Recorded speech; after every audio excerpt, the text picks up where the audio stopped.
નમસ્કાર દેશભરના લાખો EPS 95 પેન્શન ધારક મિત્રો, સ્વાગત છે તમારું આજના પેન્શન વધારાના સમાચાર સાથે આપણી આ યુટ્યુબ ચેનલમાં કે જેનું નામ છે ગુજરાતી જીકેની જમાવટ. તો દેશભરના 78 લાખ કરતાં વધારે EPS 95 પેન્શન ધારક મિત્રો છેલ્લા ઘણા સમયથી પોતાની 3 મુખ્ય માંગણીઓ જેવું કે લઘુત્તમ પેન્શન જે હાલમાં 1000 રૂપિયા મળી રહ્યું છે તેને વધારીને 7500 રૂપિયા કરવા, સાથે જ આ વધેલું જે પેન્શન છે 7500 રૂપિયા તેમને સરકારી કર્મચારીઓની જેમ ઓલ ઇન્ડિયા કન્ઝ્યુમર પ્રાઇસ ઇન્ડેક્સના આંકડાઓ અનુસાર વર્ષમાં તેના પર દર બે વખત વર્ષમાં મોંઘવારી ચૂકવવી.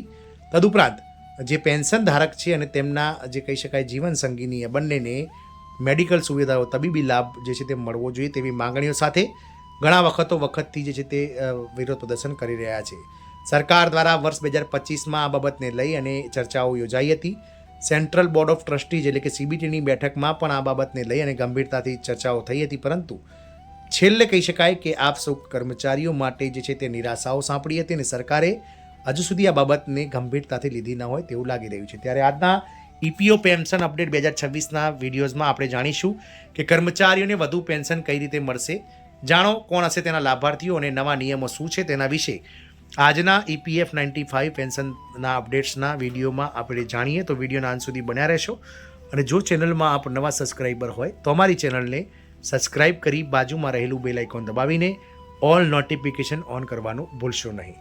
તો EPFO પેન્શન અપડેટ 2026 કર્મચારીઓને વધુ પેન્શન મળશે, જાણો કોણ હશે તેના લાભાર્થીઓ અને નવા નિયમો શું છે. તો EPFO પેન્શન અપડેટ 2026 અંતર્ગત કર્મચારીઓ માટે ખૂબ જ સારા સમાચાર આવ્યા છે. આ નવા નિર્ણય હેઠળ કર્મચારીઓ હવે તેમના માસિક પેન્શનમાં નોંધપાત્ર વધારાનો લાભ મેળવી શકશે. આ અપડેટનો હેતુ પેન્શનરોની નાણાકીય સુરક્ષાને મજબૂત બનાવવા અને ભવિષ્યમાં તેમની જીવનશૈલીમાં સુધારો કરવાનો છે. નવી પેન્શન નીતિ હેઠળ કર્મચારીઓને પહેલાં કરતાં વધુ રકમ મળશે, જેનાથી નિવૃત્તિ પછી તેમના જીવનની ગુણવત્તામાં સુધારો થશે. ખાસ કરીને જે કર્મચારીઓએ લાંબા સમયથી EPFOમાં યોગદાન આપ્યું છે તેમને આ નવી પેન્શન યોજનાનો સૌથી મોટો ફાયદો થશે. વધુમાં પેન્શન ગણતરીને વધુ પારદર્શક અને લાભાર્થી કેન્દ્રિત બનાવવા માટે તેમાં ફેરફાર કરવામાં આવ્યા છે. કર્મચારીઓને સલાહ આપવામાં આવે છે કે તેઓ નવી માર્ગદર્શિકા અનુસાર તેમના EPFO ખાતાની માહિતી અપડેટ રાખે અને જરૂરી દસ્તાવેજો સમયસર પૂર્ણ કરે. આ નવી યોજના લાખો કર્મચારીઓને નાણાકીય સ્થિરતા અને આત્મનિર્ભરતા પ્રદાન કરશે. તો લાભાર્થીઓ કોણ કોણ હશે? તો EPFO પેન્શન અપડેટ 2026નો લાભ બધા જ નિયમિત EPFO ફાળો આપનારાઓને મળશે. ખાસ કરીને જે કર્મચારીઓએ 10 વર્ષ કે તેથી વધુ સમય માટે પેન્શન ફંડમાં યોગદાન આપ્યું છે તેઓ આ નવા પેન્શન વધારા માટે સીધા પાત્ર બનશે. વધુમાં કર્મચારીઓની ઉંમર અને સેવાની લંબાઈને ધ્યાનમાં લેતા લાંબા અને સતત યોગદાન આપનારાઓને સૌથી વધુ લાભ મળશે. નવા નિયમોમાં આંશિક યોગદાન આપનારાઓ અથવા કામચલાઉ કર્મચારીઓ માટે ટકાવારીમાં વધારો પણ આપવામાં આવ્યો છે. વધુમાં વિધવાઓ એટલે કે વિડોઝ અને હયાત કર્મચારીઓના પેન્શન અધિકારોમાં સુધારો કરવામાં આવ્યો છે, જેનાથી તેઓ તેમના જીવનની ગુણવત્તામાં સુધારો કરી શકશે. લાભાર્થીઓને સલાહ આપવામાં આવે છે કે તેઓ તેમની વ્યક્તિગત અને બેંક વિગતો સાચી રાખે અને EPFO પોર્ટલ પર અપડેટ કરે, જેથી પેન્શનની રકમ સુરક્ષિત રીતે તેમના બેંક ખાતામાં જમા કરી શકાય. નવા નિયમો અને ફેરફારો. તો નવી EPFO પેન્શન નીતિમાં ઘણા મહત્વપૂર્ણ ફેરફારોનો સમાવેશ થાય છે.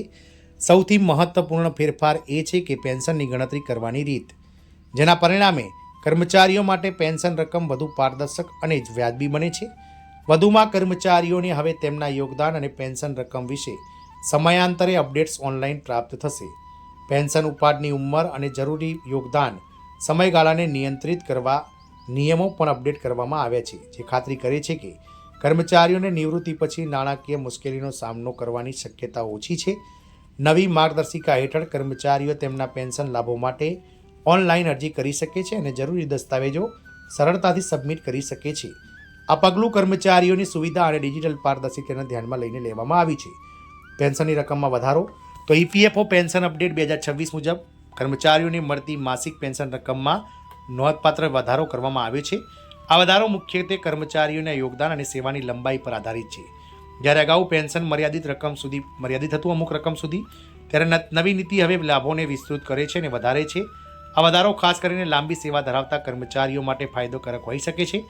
વધેલી રકમ જે છે તે પેન્શન રકમ નિવૃત્ત કર્મચારીઓને તેમના દૈનિક ખર્ચ, તબીબી જરૂરિયાતો અને અન્ય જરૂરિયાતોને વધુ સરળતાથી પૂર્ણ કરવામાં સક્ષમ બનાવશે. વધુમાં આ પગલું કર્મચારીઓના આર્થિક સ્વતંત્રતા અને આત્મનિર્ભરતાને પ્રોત્સાહન આપે છે.